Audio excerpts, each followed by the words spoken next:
खटा बाबा 1905 में उत्तर प्रदेश के इटावा में एक डिप्टी कलेक्टर हुआ करते थे। उनका नाम था पंडित शिव प्रसाद चौधरी। वे मूल रूप कश्मीरी पंडित थे। उन्हें मिस्टर सप्रू के नाम से भी बुलाया जाता था। सप्रू जी अपना दिन भर का काम खत्म कर रात के 10 बजे सोने आते।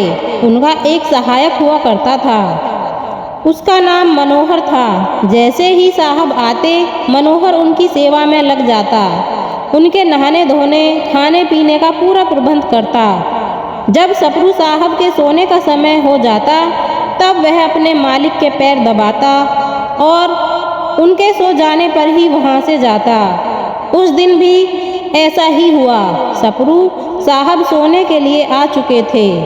मनोहर उनके पैर दबा रहा था। तब सप्रू साहब ने मनोहर से कहा, मनोहर आज एक कहानी सुनाओ। मनोहर ने भी उन्हें कहानी सुनाना शुरू कर दी। एक बार की बात है, एक भव्य राज्य में एक अहंकारी राजकुमारी रहती थी। उसकी बहुत सारी दासियां थीं। सभी दासियां पूरी सतर्कता के साथ अपने कार्य करती थीं। उसकी एक खास दासी थी जो उसके बिस्तर को प्रतिदिन साफ सुथरा करती, सजाती एवं उस पर इत्र लगाती। साथ ही प्रतिदिन वह राजकुमारी के कमरे को सजाती। एक दिन की बात है, नगर में उत्सव का आयोजन होना था। सभी दासियों के पास बहुत कार्य थे। इस दासी के पास भी बहुत सारे कार्य थे। उसने सारे कार्य समाप्त कर राजकुमारी के कक्ष की सजावट के लिए पहुंची। अत्यंत थकी दासी ने पूरी लगन के साथ राजकुमारी के कक्ष को सजाया। फिर इत्र भी उसके बिस्तर पर लगा दिया। अपनी सजावट देख दासी अति प्रसन्न हो रही थी। सोचा, आज तो राजकुमारी अति प्रसन्न होंगी। फिर उसके मन में ख्याल आया कि क्यों ना मैं भी एक बार इस बिस्तर पर सर रखकर देखूं कि इस पर सोकर कैसा लगता है। दासी अति थकी हुई थी। साथ ही कमरे में आ रही ठंडी हवा ने मानो लोरी का काम कर दिया हो। दासी को पता भी नहीं चला कि उसे कब नींद आ गई। उसके सोते ही राजकुमारी वहां आ गई। राजकुमारी ने दासी को अपने बिस्तर पर सोता देख अपना आपा खो दिया।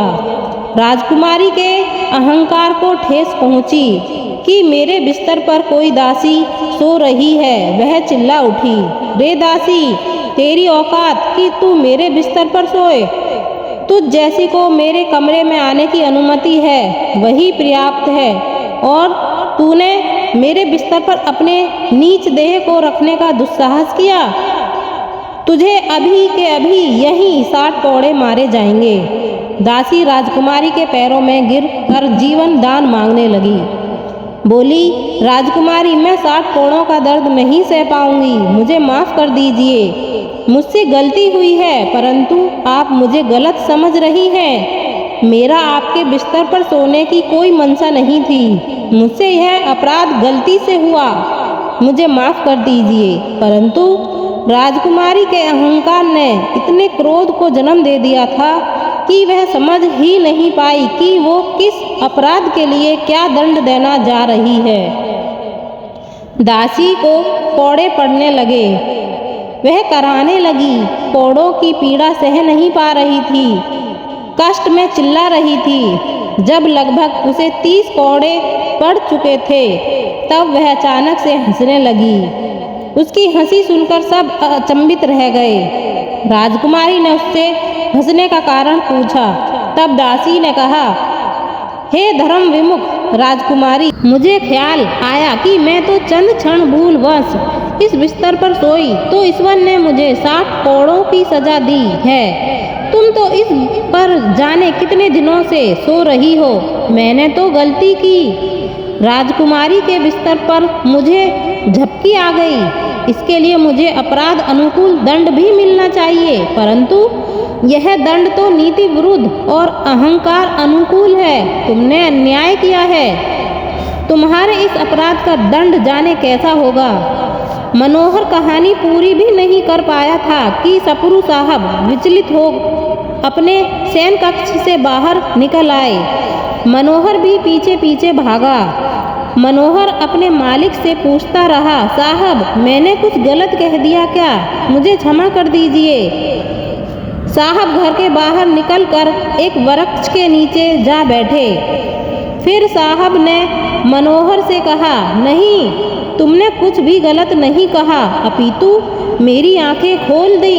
मैं यह क्या कर रहा था अपने जीवन में? अब तक मैं भी तो उन्हीं का चाकर हूँ जो मानवता विरुद्ध नीति लगाकर भारत में काम कर रहे हैं। अपने ही लोगों को मेरे द्वारा दंड मिलता है जो अपराध के सामने कई गुना बड़ा होता है। अन्याय तो मुझसे भी हो रहा है। मनोहर कुछ समझ नहीं पाया, परंतु सप्रू साहब सब समझ चुके थे। उन्होंने अपनी नौकरी छोड़ दी, जीवन में संन्यास ले लिया। अगले दिन सुबह उठकर एक सोटा, एक लोटा, एक लंगोट, एक जोड़े खड़ाऊं, एक गमछा लेकर घर से निकल पड़े। वे यमुना नदी में घंटों नहाते। भिक्षा में जो अन्न मिलता वही यमुना किनारे बसे पशु पक्षियों के साथ बांट कर खाते। फिर वन के भीतर जाकर पूरे दिन ध्यानस्थ रहते। फिर शाम से देर रात तक ग्रंथों का अध्ययन करते।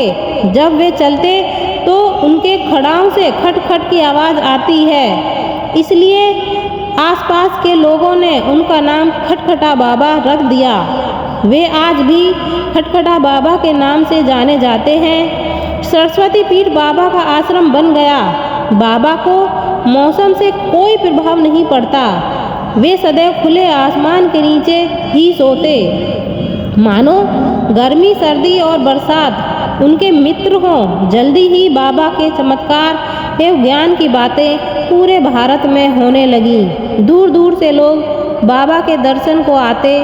बाबा भौतिक के मध्य में चूर लोगों को रोज समझाते कि चक्री ही करनी है तो मन की नहीं ईश्वर की करो, जीवन को व्यर्थ मत करो। बाबा मूल रूप से कश्मीरी थे। वहाँ के राजा हरि सिंह भी बाबा के दर्शन को आते। उत्तर प्रदेश के जसवंत नगर में बाबा का मंदिर है।